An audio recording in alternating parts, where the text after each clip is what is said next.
our children and every public student in the state a thorough and efficient education. Sadly, where you live should not determine the quality of your education, but it does. In Oxford, our children are struggling to get the resources they need, and the test scores have been discussed a lot recently around our area. And I'll be honest, I'm not a fan of using standardized test scores as a benchmark for anything, but it's hard not to see the correlation between low test scores and underfunded schools. If Oxford wasn't 27 million below the Pennsylvania benchmark for basic adequacy, our students would have the resources and supports they need, which would help students with testing. Our children are not alone. Pennsylvania fails far too many children across the state, including ours, because their schools are underfunded and under-resourced.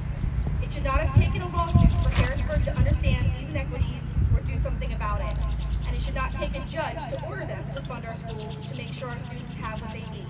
They can choose to fix this problem now by adequately and equitably funding our schools. Our children and school funding, Our children and the school funding this district receives should not be defined by a zip code. These are our children, they're our future, and now is the time to do better. I'm going to introduce you to Donna Cooper, who's the Executive Director for Children's First PA, to speak next. Hey, Donna.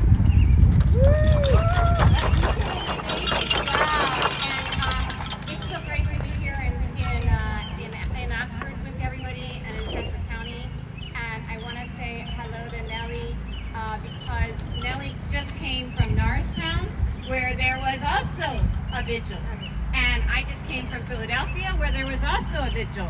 And right now there is a vigil in Pottstown as well. And so this is one of 30 vigils across the state. And then another 100 people are having vigils in their living rooms or on their blocks to mark the fact that our students deserve better. What great signs, right? And so I just wanted to come here and first of all tell you that this is the beginning of what we need to do together. That when we win the lawsuit, and we will win, and it will be decided this summer, and we will win, because you just heard, you know, where the kids have the least resources, sadly the kids are doing the worst. And it's pretty much a direct line. So there isn't much argument. And you might have heard that, tell me if you heard this, anybody hear anything that was said in the lawsuit? Like, one of the things that the Senate lawyers said was that maybe we're over-educating our students. I mean, after all, wouldn't a kid who's going to go work to be a burger flipper be over-educated if he got algebra? And another thing he asked is, why would somebody who's growing up to be a carpenter need to know geometry? So first they used the over-educating argument. And then they said, well, really, I mean, if people want better schools, they can tax themselves. You have pretty high taxes here in Oxford area, right?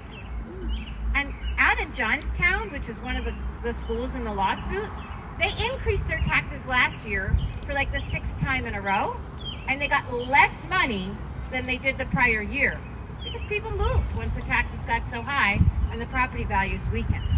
So it's not like you could raise the money locally, and it's not that we're over-educating our kids.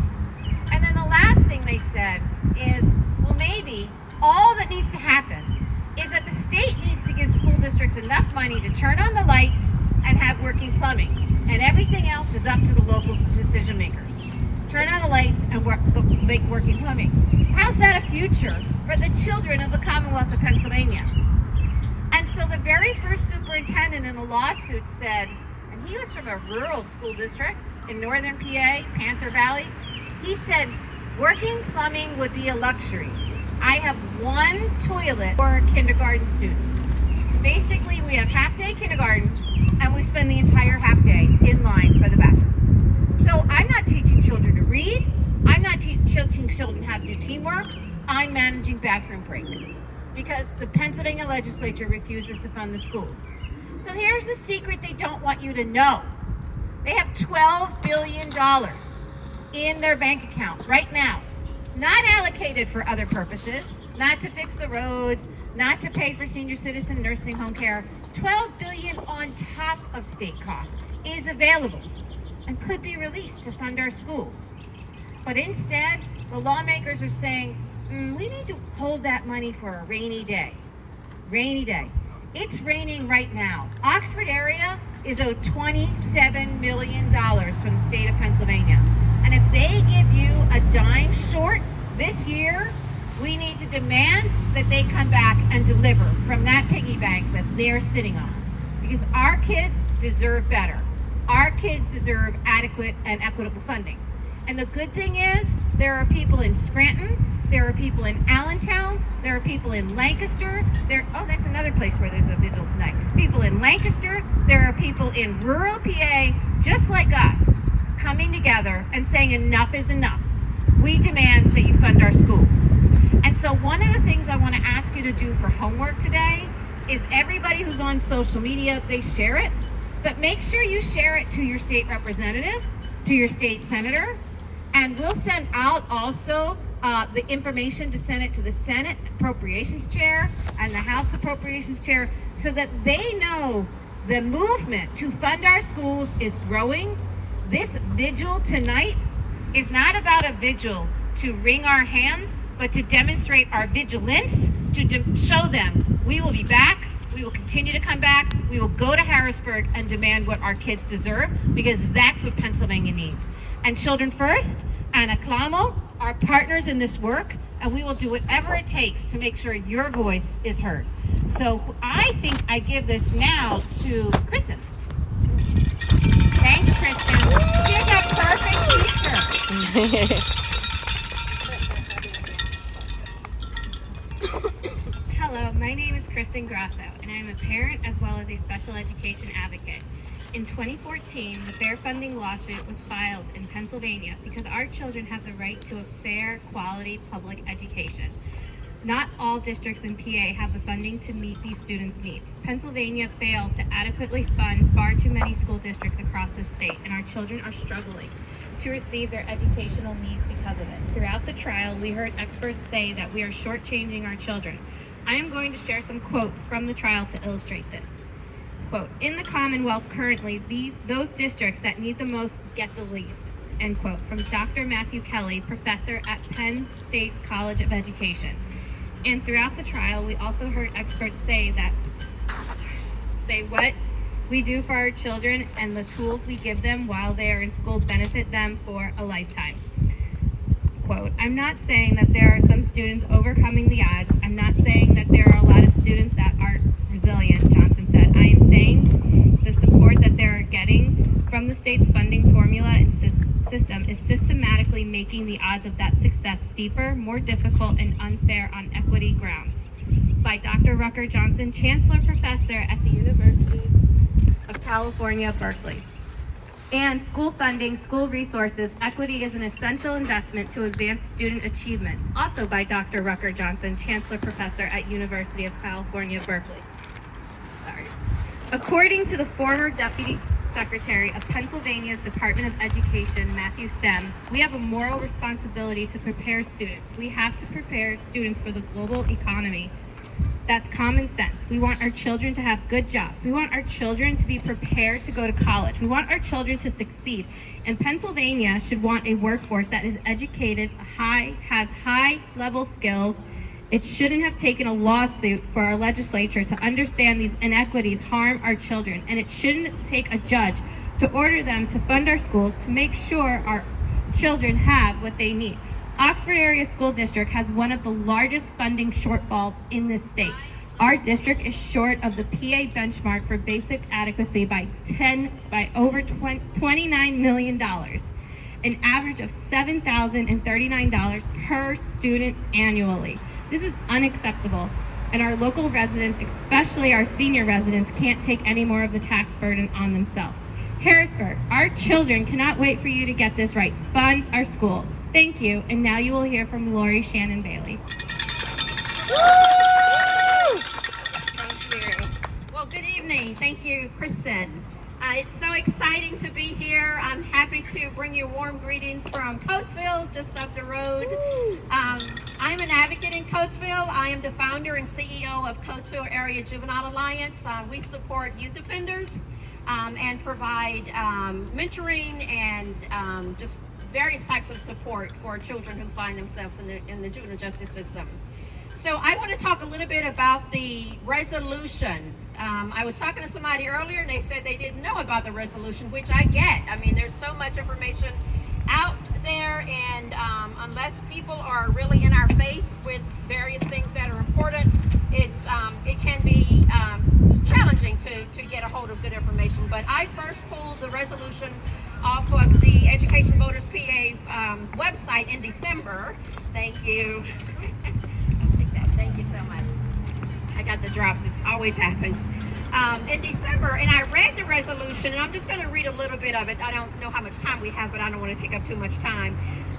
But passing a resolution demonstrates support for a statewide solution to Pennsylvania's failure to meet its constitutional mandate to ensure quality public education. The resolution is specifically a statement in support of the litigation, which is now through the Pennsylvania Commonwealth Court, about the failure to properly enforce Pennsylvania's constitutional guarantee in Article 3, a thorough and efficient system of public education, and urging the Pennsylvania General Assembly to create and maintain a fair, adequate, and predictable funding system that enables all children to meet state academic standards, and I always like to say regardless of their zip code, because who cares what a zip code is. We need to make sure we're supporting all children. Standards, and does not discriminate against low wealth school districts. And so real quick here, I'm just going to go quickly through the list of Chester County resolutions. The first resolution to be passed in Coatesville was the Coatesville Area School District. I wrote to the board president in December and I asked him to please consider signing a resolution. And so at their February 8th meeting, they unanimously passed the resolution. So I was very, very happy about that. The second organization was Callan Township. Then we went to Valley Township, and I sent email messages to the commission supervisors and the administrative person in those departments. And when I didn't hear from them in 2 weeks, I would call and I would send an email and I would say, when can we get this on the agenda? And it really worked out to just get on people's nerves. And so then after Valley, we went to actually the Coatesville Library just recently signed. Our church, our first church, Tabernacle Baptist Church in Coatesville, signed about 3 weeks ago. And then of course my nonprofit, Coatesville Area Juvenile Alliance, signed. And I think I may be, let's see here, City of Coatesville, the Pain Clinic of Parksburg signed early on as well. So we have a total of 9 resolutions that's been passed in the Coatesville area. And I'm very, very happy to work with you all to get 20, 30 resolutions passed in this area. So we can start with PTOs, we can start with the board, we can start with wherever you all want to start. I'm here, I'm available. Let's get this done. Yep. Thank you so much. Woo. Nellie, who's next? Okay, Nellie, the queen. Hi everybody, is everybody good? Yeah. Yes? 7. You have energy? Yeah. Show it to me. Let's go. Okay, so thank you so much for being here. I always say that there is nothing more important to do but to advocate for what is right. Mostly when it has to be with our kids. People have to understand that our kids are the only thing that is going to ensure that our world is better in the future. So if we don't invest in them right now, what kind of workforce are we looking for, right? What kind of companies? So for me, it should be something that is basic for everybody, that all of our kids get the education that they deserve. We are here because our students are not getting the education, the quality, the high quality education that they deserve. While our leaders are shortchanging students in poor school districts across the state, they are especially harming our Black, Hispanic, and poor students. How do we know? Across the state, the 100 school districts farthest away from adequate funding educate 60% of Pennsylvania's Black students, 58% of Pennsylvania Latino students, 58% of Pennsylvania students in poverty, 64% of Pennsylvania English language learners. Now, for me, I see it every day when I work in communities where our children go to school. Nobody tells me. When the pandemic started, one of the things that we did is we went and talked to the families. And we heard from the families how they didn't have the resources to catch up with other peers in other schools because they didn't have a laptop. Because all of the children didn't have a laptop to go and stay at home because of COVID. Because they had to share one computer for 3-4 children in their home. Because their parents didn't have internet in their homes to be able to have their students study. Because they didn't have books. Because they didn't have counselors, enough liaisons. Shame on all of us. Shame on the legislators. We need to release that money. That money needs to come back to our kids, to your kids, to your kids, to your kids, to my kids. It's not fair. And we're not going to allow this to happen. If I have to stand here again and over again and again and again and again, I will do it because our kids are our future. And shame on us if we don't do something. Thank you. Woo! One thing, this woman,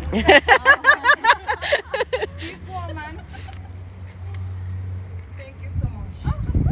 But let's go and sing. No. This is the thing. I told her, I said, Shelly, we're gonna do this. Are you okay? Let's talk to Tomia because Tomia is my girl. And I said, you wanna do this? Yes, let's do this. So thank you so much. It